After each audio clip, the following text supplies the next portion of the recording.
child protection, gender protection.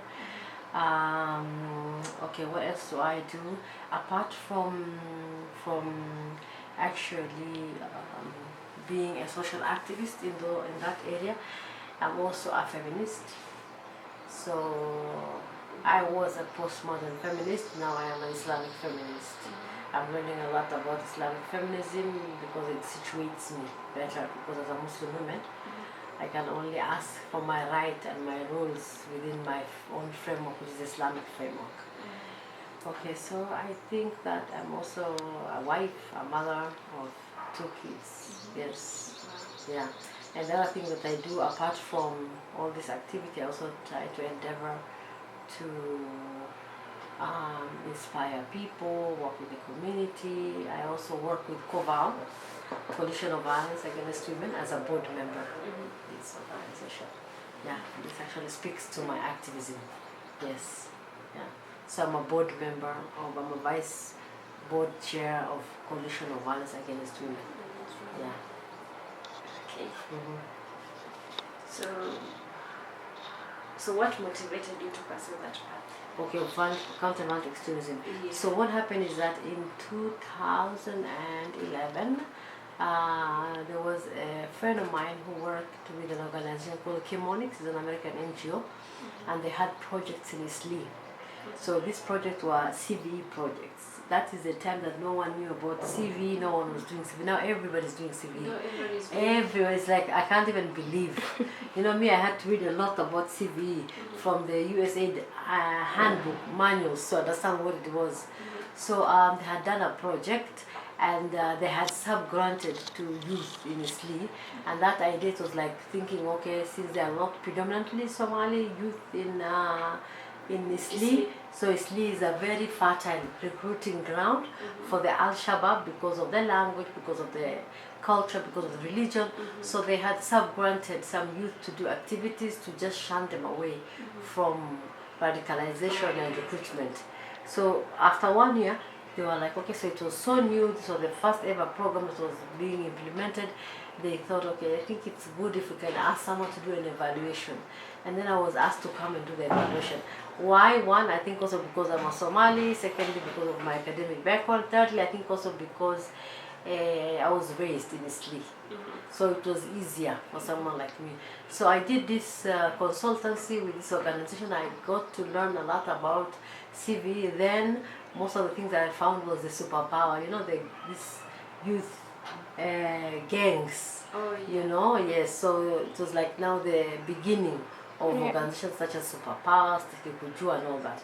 So I picked an interest on that, and I saw there was a gap. You know, most of the project was towards the boys, so there were all these football matches, yes, basketball, you know, online things. So there was not any of these projects was looking at the gender, and then of course that time also most of the equipment was heavily focused on the boys, so no one was even looking at the girls. Yeah. So 2 years later, 2013 actually, USAID and Chemonics asked, I also was consultant with another colleague from one university to validate. They were going to implement some programs on that.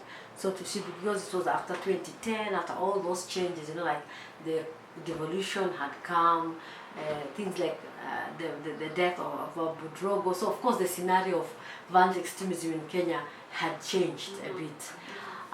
So when I did that consultancy, now I saw that there was a little bit of girls, you know, like the element of girls being radicalized and all, but it was so, I mean, like it was very subtle. It was not something that you could pick on. So I always had that in my mind. I was so curious. I was so thinking about that all the time.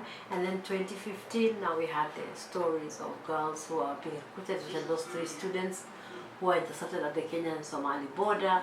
Then we had the story of the 2 girls, you know, Salha and Swalha, and I can't remember the other one. There are 2 girls, and the thing is that I actually interacted, if I don't remember very well, with these girls in Nairobi Muslim youth, Nairobi Muslim Academy, where they went to their high school.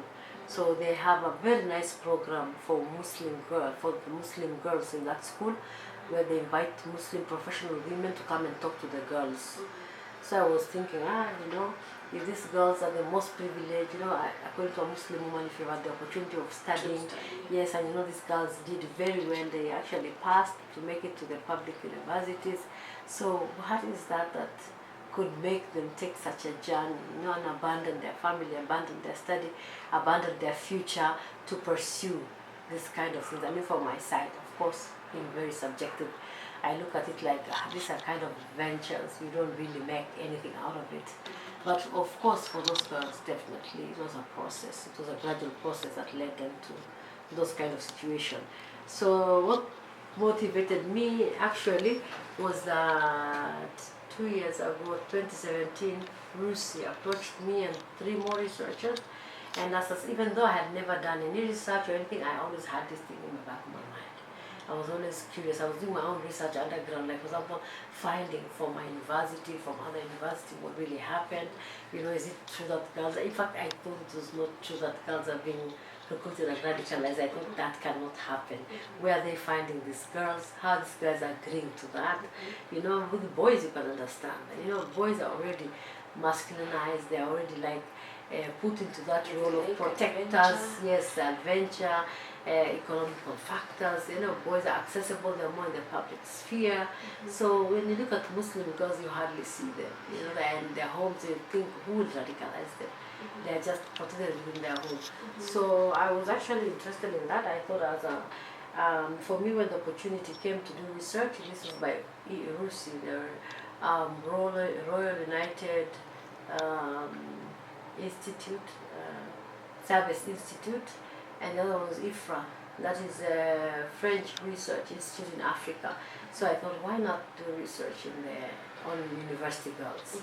And of course, as a lecturer and as a teacher, I think that my role is not only to impart knowledge, but also to shape character. Yeah. So when you hear such things, and when I was in the university, I thought, wow, we are so lucky, we are so privileged, and I would do everything to just take this opportunity and get my studies and get my degree, and then that's why also, yes, and then move on, and then these are long-term investment and stuff like that.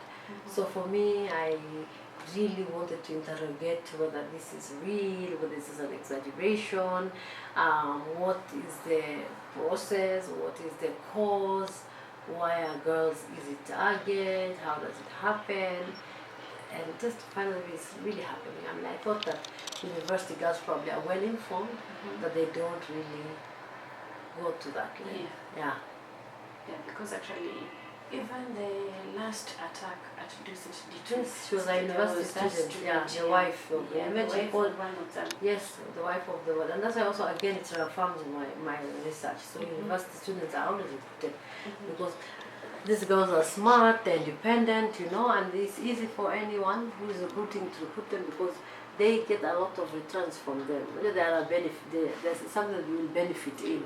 So it's not easy it's not of benefit to recruit a girl who is sitting in the village, who has never traveled there, who doesn't even know anything, cannot read. But this one who can read, can move, it is easy for her to camouflage and even to send her around and do things for you, like do one transfer, things that will keep you out of the radar. Yeah. So that's where my motivation came. And for me, because I'm in the university, because it's my area, so I thought that the best thing is to actually do research because of that background. So I think actually the third one has been answered by the second one.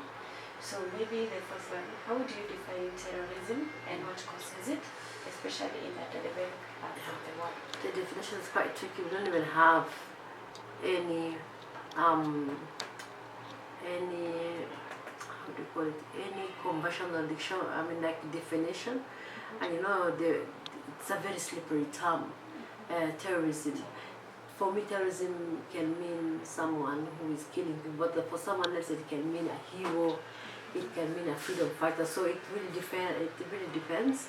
And what I do is I use a dictionary kind of definition. So for me, a terrorist is anyone who will cause an intentional harm to someone who has no, yes, to have not offended them just to pass a message. Like for example, terrorists will attack citizens because they want to send a message to the government. So they're like more or less the messenger in the middle. But at the end of the day, the person who suffers from this the most not the government is the individuals themselves, because they lose their property, they lose their life, it creates fear in the people's mind, and also it creates even an image outside there, about the society and all that. So my definition will actually be like a dictionary kind of definition, because it's a working definition that I'm using for the work that I do. So I have a small pocket dictionary. So I'll bring all my. It's okay. So this is more or less a definition of terminology and phrases and vocabulary used in preventing and countering extremism.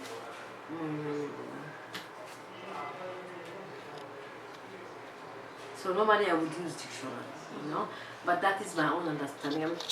For me, anyone terrorist is terrorist, terrorizing someone, someone who has nothing to do with whatever you're doing, someone that probably most of the time is they're just a victim. Yeah, an innocent person, a vulnerable person somewhere. Totally, yeah, and that's why also terrorism is really a thorn in the flesh of the society, because at the end of the day you cannot.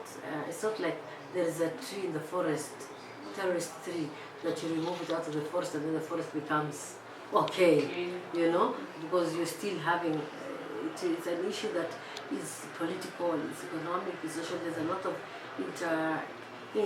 overlapping, interrelated things, and also terrorists always use these violent avenues to communicate, So for me, the worst part is when there is violence, use of violence. Yeah. Okay. So what causes it? A lot of things. So in the case of Kenya, could be structural issues, like structural violence in the society, where the society will feel marginalized, who over the years have not had access to certain things. So this group will take advantage of that, because of course that is a way of capturing that community because of those structural issues. One example would be maybe a community that doesn't even have water, so then they come in and they dig a borehole. So at the end of the day, who will be the good guys? This terrorist group, because then they are addressing structural need. Yes, yeah. The other thing also is ideological. Okay, could be ideological. People, a set of beliefs that some people feel like they are probably persecuted, marginalized because of their beliefs. So they always take advantage of these kind of causes. So every context is really changed. It's really different. So it's very different from how, what are the causes of violent extremism here in Nairobi, what are the causes in Mombasa. There's whole this push and pull factors that pull people to become, but it's just the overall structure of the society. For example, the social issues such as political, economic, social, identity, there are people who don't even feel. Like the boys in the Dusik, these are Kenyans, ethnically speaking, right? Yeah. But they are Muslims. So they actually, what was their reason? They actually born Kenya because of Israel. Issues happening in Israel. Related issues. Yes. So it is related because this is now where the local dynamics meets the international dynamics. Okay. So these are Kenyan boys who are Muslims who actually take upon themselves their role of protecting the Muslim Ummah, the Muslim community. So whatever that is done to the Muslim all over the world is part of your job. Okay. So for example, for them, they don't see themselves as only Kenyan. It's from an international perspective. They see themselves as Muslims. So you see even now our own radical groups or whatever, they're trying to get that international recognition. Exactly. Or international kind of cause, grievances they want to resolve. Yeah, okay, so my issue there, what I was wondering about is why bomb Kenya and not USA, or the country that was actually directly involved with this, supporting Israel and that Palestine issue.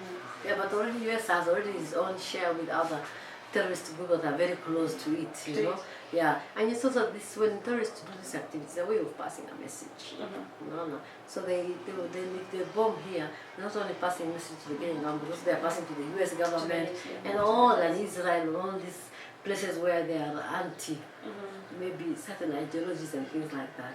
Yeah.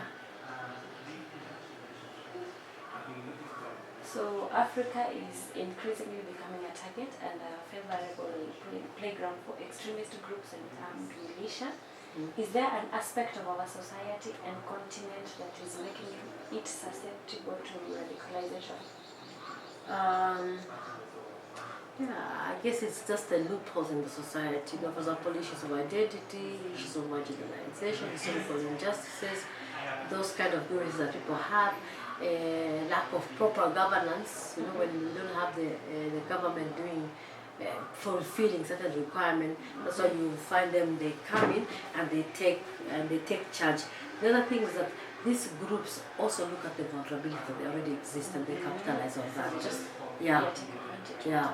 So also it depends, this vulnerability also depends on the different categories. When it comes to women, they have their own special needs and special categories. The same thing with the boys, they play a lot with the masculinity. Like the boys will be promised a very beautiful life after. Like when you die and go to Jannah, if you're a virgin, you will get 70 virgins. So you see, that's a masculine, because if you're a woman, you cannot promise her 70 husbands. So it's you're playing, also they're playing with the masculinity, identity, of what the man, a hero, a strong man. Even when he dies, he'll still have many women, So they just play with those kind of things. And then the other vulnerability is that they look at you as individual, like what is your vulnerability? You find that some of these boys were bullied or stuff like that. Yeah. So it's just vulnerability within and also externally within the communities, and what is this community is kind of vulnerability and all that, and also the other vulnerability also ideologically. So that's why also here in Kenya mostly this has affected the Muslim community, because it's the violent extremist group like Al-Shabaab, Boko Haram, Al-Qaeda, ISIS, they're using a religious perspective. Yeah, religious perspective. Yeah, so and since this is divine, so sometimes you don't even argue against that. Okay. I don't know if I'm answering your questions right.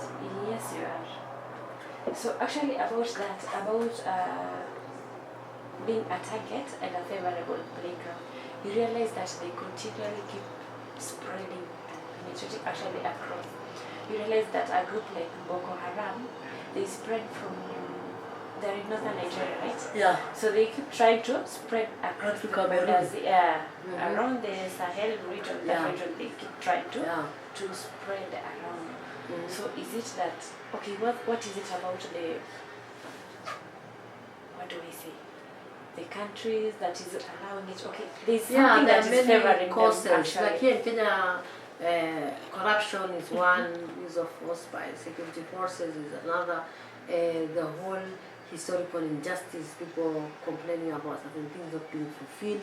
So it's just at the environment itself, so you look at the fragility of these states. So most of the countries are fragile when it comes to issues of, if not fragile, weak governance, weak governments have loopholes. So here in Kenya, it's super easy for anyone who wants to come and penetrate. Me and these Kenyans will know.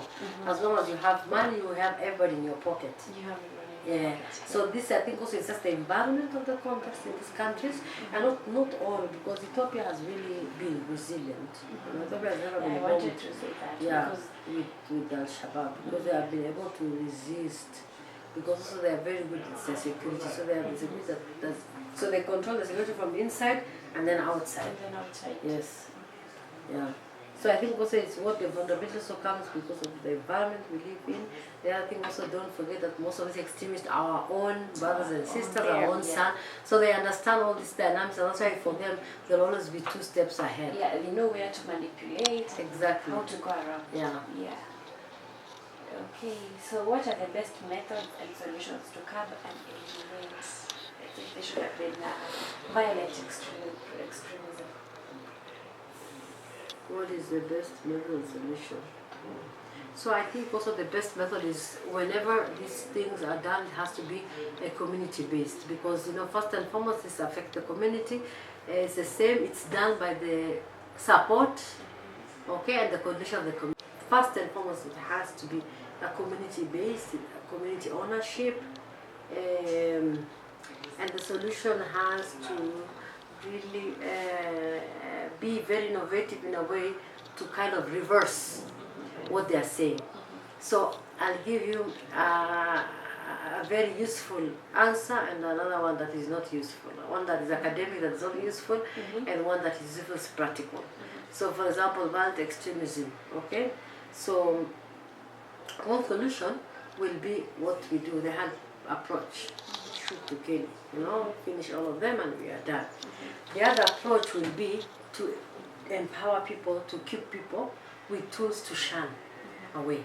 So one is short term, the other one is long term. You understand? So what is the best? The best is the long term. Exactly, because with the long term you invest and you totally shun away, because that's why they also have done this in long term. Because people just don't come and decide we're going to recruit from here and that. No, they do their homework and they find, because like in Kenya, it's automatically a long-term thing by them, by the terrorist extremist group, and they've invested in Kenyans.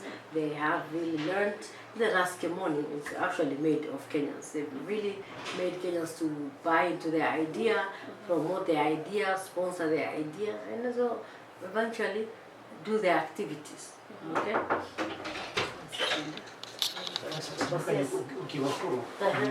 Government, they all have to speak one language. It has to be synergy in what they're doing, and then it has to be implemented at all levels. So we cannot just say we're working with boys and we leave apart the mothers, we leave apart the fathers, we leave apart the security. No. So you have to work with everyone who's involved.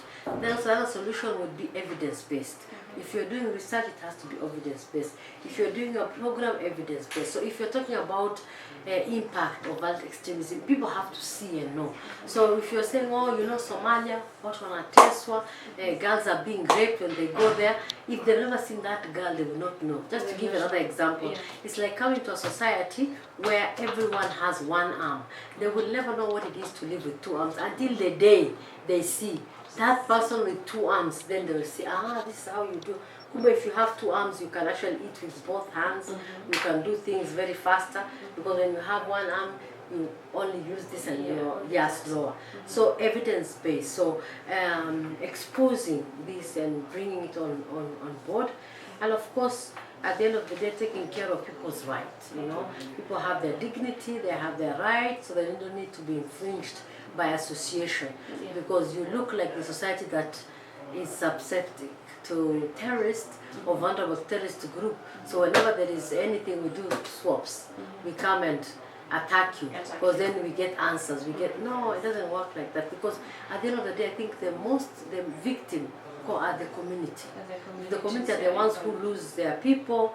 They're the ones who lose a lot of things, So if they are able to really shun this work and become resilient, so it is easy for the community to move on. Yeah, and then eventually this group will now look for another place. Yeah, so the best solution has to be that. It has to be that it's ownership, evidence-based. There has to be a very candid conversation between all the stakeholders, synergy among them, and it has to be done from bottom top. To the top. Yes, it has to involve everyone. So it has to be activities that's done everywhere. So it's not that one year we start doing activities with youth, then we realize, we need to go to schools. Then, we need to work with mothers. No, it has to be parallel things that we are doing. But I think the best thing is to deconstruct, the notion of the youth always being the perpetrators. And say also the youth are victims of this organization. How do we construct the youth as peace builders? Look at the other role that the youth have not played yet. How do we deconstruct the role of mothers and say, mothers hawana habari, the parenting is in crisis, watoto wamedisappear Somalia, everybody, the society is putting all the pressure on the mothers. No, parenting is everybody's job. I know there's an African saying that it takes a village to raise a child. Exactly. So it's the same thing. So if the whole village is raising that one child, so the child will always come out with good character. Exactly, yeah. So I think that, and also there has to be a work that also combines theory and policy. So if there is theories about something, there has to be policy. And it is government policy, and of course this policy has to inform the programming or whatever program is done, yeah. And it has to be a genuine thing. You know, it's not that we are doing it because donors are giving us money, and we are doing it because we are the government, even headache here too. Yeah, it has to be really a genuine thing.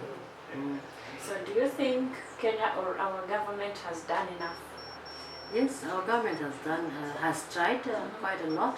I mean, compared to many governments, we have a national counter-terrorism center, which we have our own counter-nationalism policy, you know, which is actually being reviewed as a second time.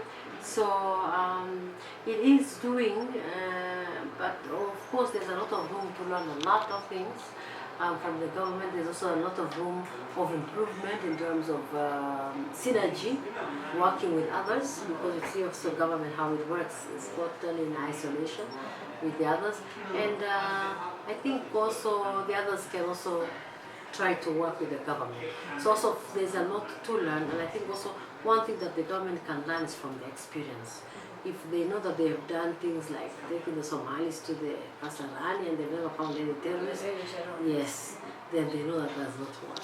So just learning from the experience, upping their game, and of course coordination with other actors, you know, other countries, coordination of information, coordination of knowledge, and of course all these things has to be done within the context of human security, you know, human rights and human security. Because then at the end of the day, then if it does that, the government will contradict itself. In the name of security, people will become the enemy of the state. Yeah. So I don't know if I'm answering your questions well. Yes, you are. Do political and religious, I think you will explain that when you political and religious beliefs contribute towards terrorism, and how can they be successfully curbed? Okay, so politically, you know that we are all extremists, eh? Meaning that in Kenya, politics is very polarized, balkanized, because some of us, we are supporting someone because they're from our ethnic group, whether they've helped you, they've not. In fact, they're the ones who are killing you, but whether you're just focusing on that person. You know, also because it's about a set of beliefs. So you believe that you are affiliated to that person, and because you give your consent to that person representing you, so sometimes we're a little bit extreme. And you've seen, we even had 2 elections in 1 year. How extremist can we go beyond that, you know? Yeah? And also the other thing is some people when they say, you know, like, don't quote me later. Like people who are willing to lose their life. You don't care who's going to suffer. Yeah, like people who lose, last election we lost a lot of lives. Yes. Because people are just trying to support individuals who are living lavishly, and they have nothing to do with you. And at the end of the day, nobody even came and said sorry. Come on, wazazi wapendo. Those are innocent parents. They have nothing to do with an innocent baby. So that's extremist. People went out to throw stones because of some political ideas and stuff like that. So yes, we do have political and religious belief that contributes to terrorism. Of course, the religious belief is more or less from the teachings, and this also, beliefs. These ideologies, political and religious, is because of conviction. It's something that is people believe in. So religion also, it's divine. It is the word of God. Like some boys will actually honestly believe that there are 70 virgins waiting for them that God is organizing. Sio kwanza ni adultery in the first place. Ni haram. Sindio? How can you be with 7 women? Definitely. You understand? Yeah. But the people who are able to they interpret. don't. So someone who knows, someone comes in, manipulates the interpretation exactly. to suit You the use the other right person. word, manipulation, and that's Yeah. why that these groups, what they do is that they use the politics because they know that we are political creatures, and religious. We are also religious creatures because we like to have a sense of direction in our life. We like to have a sense of someone who's in control and in charge of our life, and it's evidence that someone is in charge of our life. So it does contribute. It's actually not like it's contributing. It contributes negatively and positively. Okay, depending on the context how it is being used. Okay, so it is, yes, it is being, if it's used negatively, like manipulated negatively, it will contribute negatively. It's manipulated positively, then it contribute positively. And how can they become okay? For example, religious counter narratives. Okay, if someone is saying that, oh, you will have 70 virgins waiting for you, where in the text show contradict that and use the text to the same text that is being used. You can use the same text to counter that narratives. Okay, one is counter narratives. Political also is going beyond the kind of politics that we do and looking at individuals or politicians with ideas. What is the ideas? What am I gaining out of this politics? And focusing more on politics of action, okay, of things that are happening than politics of promises, like we are doing this, we are doing that, and things like that. Now, religious beliefs actually is not that all the time that is negative. Here in Kenya, religion has done quite a lot, both positive and negative. So it's just a way of being able to counter those elements of religious belief that can really pursue people to another kind of thinking. Then also bringing on board all religious leaders to have one line of thinking, which sometimes is very difficult. Within Islam, within Christianity, there are all these branches, but just one that is pro-peace, that is pro-human dignity, that is pro-human rights, that is pro-life.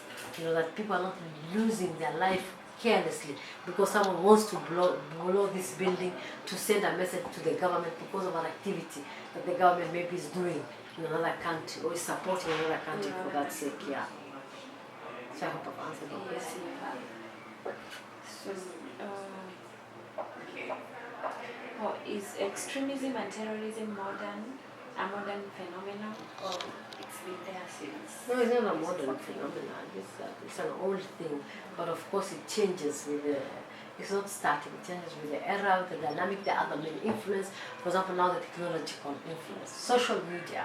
Maybe a long time ago, people were being radicalized through face-to-face, but now people are being radicalized through social media. So it changes. Even the whole tactics, strategies of this group change because it goes with the era they live in. People get smarter, you have to get smarter. Yes, exactly. So it's always been there, it just depends on how it changes. And then also the other thing, also all these things also depend on things. Extremism and modern and terrorism, it depends on who is defining it, and who is actually is on the receiving end and on the other one on the giving end. So it depends really on that context. And it's not really a modern phenomenon. Like the French used terrorism to get their independence. Us, we use terrorism to get our independence. Equally wrong. What were the Mama using? What did the British call? Kimathi. Aliuliwa kwa sababu nini? He was a terrorist. Akina Kenyatta, they were terrorists. Mandela was a terrorist. We understand. So this is the thing. It's not a modern thing. It just depends who defines it. And that's why I said for one person, for one person will be a violent person, for another person will be a freedom fighter. So it just depends who is looking at it. And the end result and the recipients. Exactly. And it depends on the eyes of the beholder. The people who are supporting the Al-Shabaab because they think the Al-Shabaab is genuinely fighting for the rights of Muslims because they are vocal, they are like the defenders, the human rights fighters, advocates, okay? But then the others who will see that as a group that probably has really killed people and stuff like that. Their own interest. Yes, their own interest, definitely. That's why it's not this is just a vehicle, a tool. Terrorism is a tool for certain groups to get their interest. Yeah. So the best solution to handling a problem is from the root cause. Do you think we do you think enough has been done to prevent radicalization from the onset as compared to what is done to counter already developed terrorism? So enough best solution.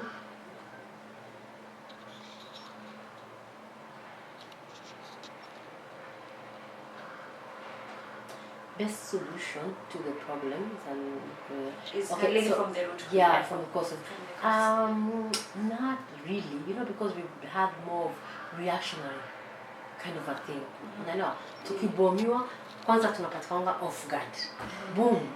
Shachapwa kidogo. Ile time mmerelax. Sasa mmerelax mnachapwa kidogo. Mkishachapwa mnaamka, nini. So it's more of a reactionary kind of a situation. So it's not root, and that's why also you see that all the effort is not really a community-based effort. It's more of the government sector, mainly based on the government. Of course, the government has the biggest responsibility because it is part of their social contract to provide security for the citizen. But still, so now the best solution, the root causes has been done to prevent it. So it quite depends. But the government, maybe they will tell you, don't quote this, they'll tell you they are doing their best, blah blah blah, wanapatiwa mapesa huko, wanasema wamepeleka KDF Somalia, that's a big achievement.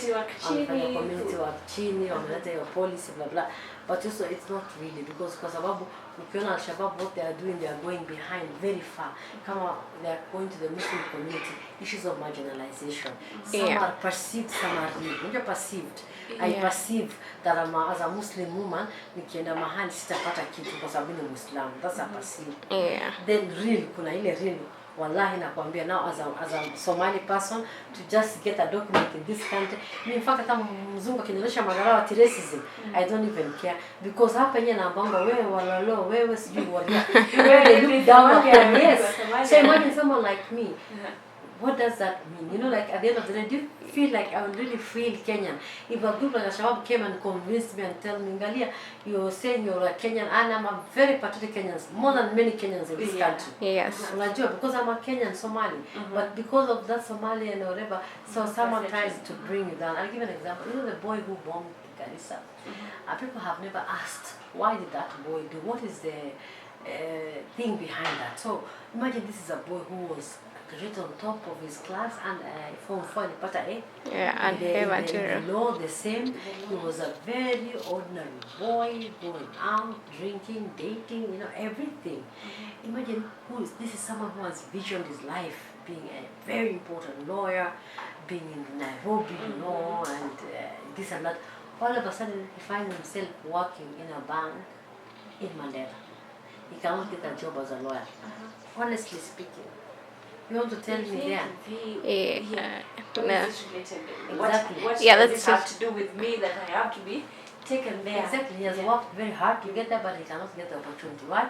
Because of nepotism, because of many things. So those are the root causes. The root causes are the difference that we create between us. So Al-Shabaab is not even the root cause. Al-Shabaab is actually capitalizing on the root causes. On the root causes of the problem, correctly. So imagine you've worked very hard, you cannot get a job, you cannot get this, then they come to you and they tell you, they don't consider you because you're a Muslim.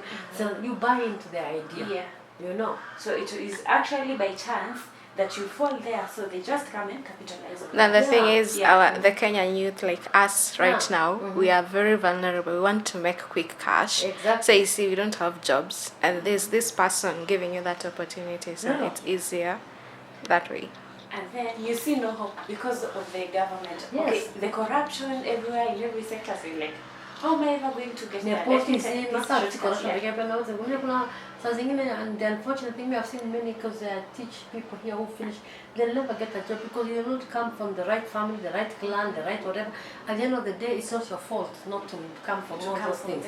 So utapata, the wrong people are in the right place and the right people are in the wrong place. So what they do is they capitalize. So the root cause is inequality in our society, inequality in terms of ethnicity, inequality in terms of opportunity, And of course, another thing is that even allowing these things to happen, is also that problem.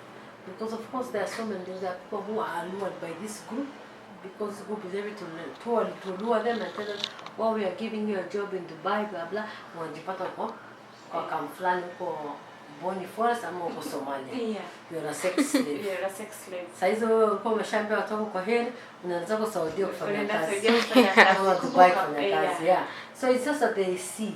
And that's what I'm saying, there is really genuine, perceived grievances. Yeah. And unperceived grievances. So, as an expert, which techniques are likely to work when employed in prevention and countering violent extremism? Techniques, eh? Yeah. Yeah, techniques, I say it has to be people to people based, okay? It has to be bottom top, you know? And sometimes vice versa. When it comes about policies, it has to be also top bottom, you know? So, and the technique is also always giving those people the agency. The people who are involved in that. If it's a Muslim community, give them the agency to be part in the decision process, and at the end of the day also give them the agency to create resilience, to prevent these things from affecting them. I don't know if I've answered that question yet. Probably makes sense. The technique good in that. That is going to the where it actually is. Yeah. That's exactly what we talked about. Like what is in less than like this boy. If this boy was a lawyer here in Nairobi, do you think angebomba Garissa? Never. Exactly. Anaangalia anaona marafiki zake wamesoma na hao wote ma lawyers wako na nini. Yeah. Alafu him is those even anyone is banking nobody in to Kenya, hata sio hivyo, nobody in Kenya would like to work in Mandela. So ndio hata walimu wanakataa kwenda huko. Yeah, they refuse. Imagine this boy all of a And sudden. then, you see, they have to give you risk allowance Yeah. for working there. Who Yeah. wants to go there? No one wants, even without this pronounce, they don't want to go. Now, I think this guy maybe did that after really long consideration, seeing he felt hopeless.